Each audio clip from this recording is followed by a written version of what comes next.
There are places on this planet that don't officially exist, cities without names, tunnels built for secrets so dark historians still argue about what really happened there, and towns where people can't even tell their families what they do for work. From France to Pakistan to Russia, governments have hidden these places for decades. Some of them you can visit today, others you won't even get close to. 1. Niort, France. Let's start in France, a country known for the Eiffel Tower, nice wine, and beautiful countryside. But 2 hours outside Paris, in a tiny village called Niort, something sits underneath the streets that most tourists completely miss. Niort looks like your classic French village.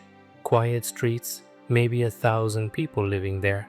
But at 106 feet below ground, there's a labyrinth of tunnels that date all the way back to some tunnels may date back many centuries, possibly to the Middle Ages. We're talking about 300 chambers connected by nearly 2 miles of passages, chapels, piazzas, even a bakery with old ovens still there. Here's what got me. During World War I, soldiers from Australia, England, and other countries found their way down here during breaks from fighting, and they left something behind, their names scratched into the walls. Over 2,000 pieces of graffiti from young men who probably never made it home. One British soldier named Benjamin Halliwell carved his name here in 1916. Researchers traced him back to a small town in England. He worked as a butcher before the war. He died just months after leaving his mark on that wall. Today, you can take a tour for about 13 euros. The temperature stays at a constant 9.5 degrees year-round, cool enough that you'll want a jacket. A quiet French village with a city hidden beneath it.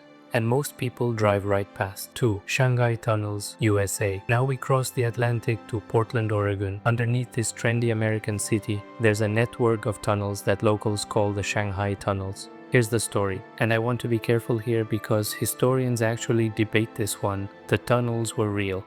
They connected hotels and bars to the waterfront, built originally to move goods from ships without clogging up the streets above. But the legend says something darker happened here. According to local folklore, men would be drugged or knocked out in bars, dropped through trapdoors into these tunnels, and held in underground cells until ships were ready to sail. Then they'd wake up at sea, forced to work as sailors. Shanghai. The story says as many as 1,500 people a year disappeared this way. Now, here's where it gets interesting. Historians have looked into this, and they say there's actually no solid evidence the tunnels were used for Shanghaiing. The legend seems to have started from some newspaper stories in the 1960s and became popular through tours in the 1970s. But here's what I think is fascinating. Whether the story is true or not, the tunnels are real. You can still see trapdoors in some old buildings, and the tours, they sell out all the time. A dark legend hidden underneath a modern American city. True or not, it makes you think twice about what might be under your feet. 3. Kahuta, Pakistan. And this place is different from the others because you absolutely cannot just visit. About 30 kilometers east of Islamabad, there's a town called Kahuta, but it's not the town that's secret, it's what's built there. This is the Khan Research Laboratories, Pakistan's main nuclear weapons facility, and I'm not talking about some small operation. This place produces highly enriched uranium using gas centrifuges. Enough, experts estimate, to build 3 to 6 nuclear weapons every year. The man behind it, Dr. A.Q. Khan.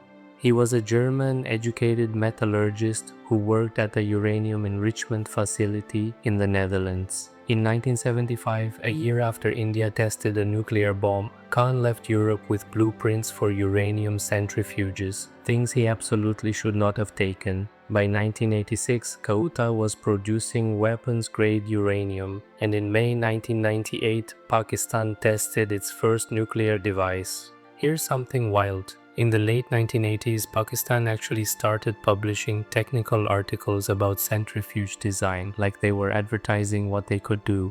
One article was co-authored by A.Q. Khan himself. Today, Kahuta is surrounded by security. The CIA has watched it for decades.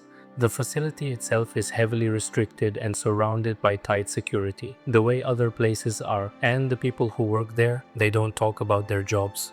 A nuclear weapons lab hidden in plain sight, and the world just has to watch.